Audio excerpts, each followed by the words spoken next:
అందరికీ నమస్కారం అండి. ఫారం వివరంగా ఎలా నింపాలో చెప్తానండి.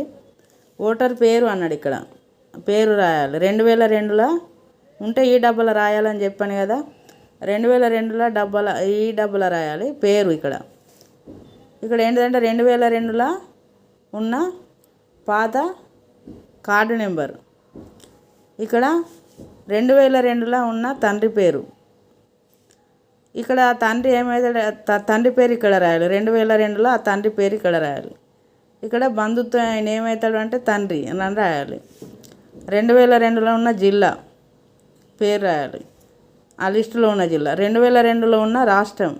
ఓకేనా. 2002లో ఉన్న నియోజకవర్గం పేరు. ఇవన్నీ పాతవి వస్తాయి. 2002లో ఉన్న వాళ్ళకు మాత్రమే ఇవి వస్తాయి. ఓకేనా. ఇక్కడ 2002లో ఉన్న నెంబరు నియోజకవర్గ నెంబర్. 2002లో ఉన్న బూత్ నెంబర్. ఇది 2002లో ఉన్న క్రమ సంఖ్య అంటే మీ సీరియల్ నెంబర్.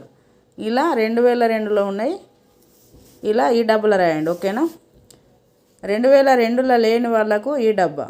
ఇక్కడ 2002లో లేని వాళ్ళకి ఏంటంటే తండ్రి పేరు రాయాలి. ఇక్కడ 2002లో ప్రకారంగా వివరాలే రాయాలి. 2002లో వాళ్ళ డాడీది ఏం పేరు ఉందో అదే రాయాలి, తండ్రి పేరు. 2002లో లేని వాళ్ళకి. ఇప్పటి యూత్కు 18 ఇయర్స్ 30 ఇయర్స్ వాళ్ళవి 2002లో ఉండయి. అలాంటి వాళ్ళకు తండ్రిదన్నా తల్లిదన్నా ఎవరిదన్నా ఒకటి ప్రస్తుతం ఉన్న వాళ్ళది రాయాలి. 2002లో తండ్రి పేరు రాస్తే 2002లో ఉన్న తండ్రి పేరు రాస్తే ఇక్కడ 2002లో ఉన్న తండ్రి ఓటర్ ఐడి కార్డు నెంబర్ రాయాలి. అదే 2002ది. 2002ది వాళ్ళ డాడీ 2002లో వాళ్ళ డాడీకి ఇప్పుడు వీళ్ళ డాడీ వాళ్ళ పేరు రాస్తుండే కదా. ఆ ఓటరు వాళ్ళ డాడీ వాళ్ళ పేరు రాసిండు ఇక్కడ. ఆ డాడీకి వాళ్ళ తండ్రి పేరు ఇక్కడ రాయాలి. 2002లో వాళ్ళ డాడీ పేరు రాసిండు కదా. 2002 వివరాలు వాళ్ళ డాడీ పేరు రాయాలి. 2002లో ఉన్న వాళ్ళ డాడీ పేరు రాయాలి. వాళ్ళ డాడీ వాళ్ళ డాడీ పేరు రాయాలి. ఇక్కడ బంధువు ఏమవుతాడంటే తండ్రి. కాబట్టి బంధుత్వం ఏమవుతుందంటే తండ్రి అవుతాడు. ఇక్కడేమో తాత పేరు రాయాలి. ఇక్కడేమో బంధుత్వం ఏమవుతాడు వాళ్ళ డాడీకి. వాళ్ళ డాడీ తండ్రి అవుతాడు కదా, తండ్రి అని రాయాలి.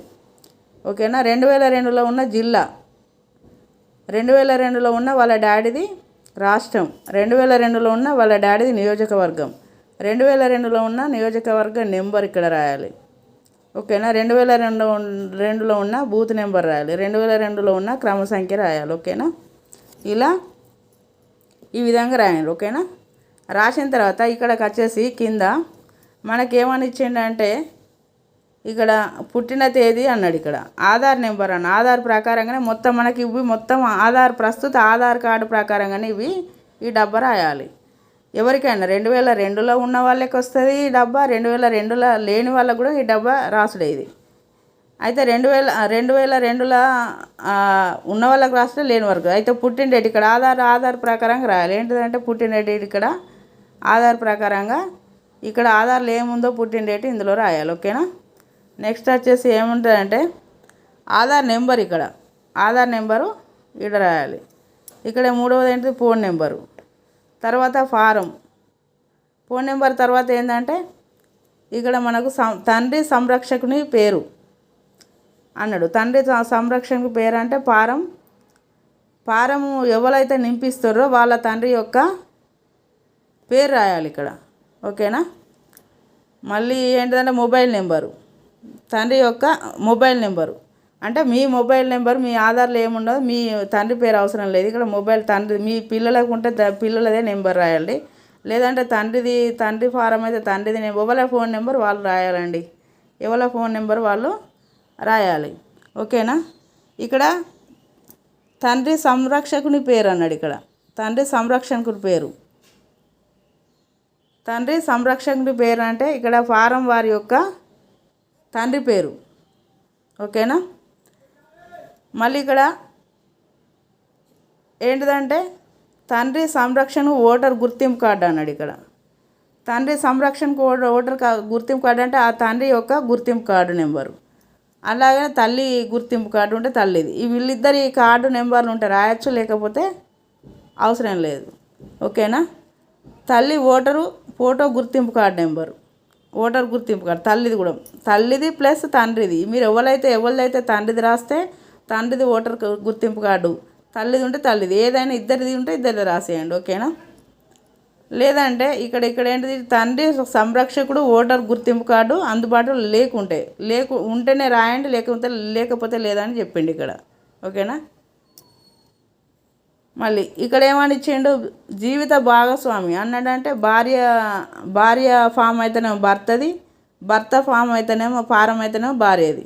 వివరాలు ఇక్కడ పేరు రాయాలి. ఓకేనా? ఇక్కడ జీవిత భాగస్వామి ఓటర్ గుర్తింపు కార్డు నెంబర్ అన్నాడు. అంటే ఇక్కడ భార్యది అయితేనేమో భర్త కార్డు నెంబర్ రాయాలి, భర్తది అయితేనేమో భార్యది కార్డు నెంబరు రాయాలి. ఓకేనా? ఇక్కడ సేమ్ అంతే. ఇప్పుడు ఒకవేళ భర్తది ఉన్నదనుకోండి పేరు, మళ్ళీ భర్తదే కార్డు నెంబర్ రాయాలి. అట్లా ఈ విధంగా మీరు అప్లై చేసి ఇవ్వండి. ఓకేనా? ఇక్కడ సంతకం పెట్టేసి ఇవ్వండి. ఓకేనా? అలాగే సంతకం చేయని వాళ్ళు వేలు ముద్ర వేయాలి. సంతకం చేసిన వాళ్ళు సంతకం చేసి ఇవ్వండి. ఒక ఫోటో అతుకు పెట్టి. ఓకేనా?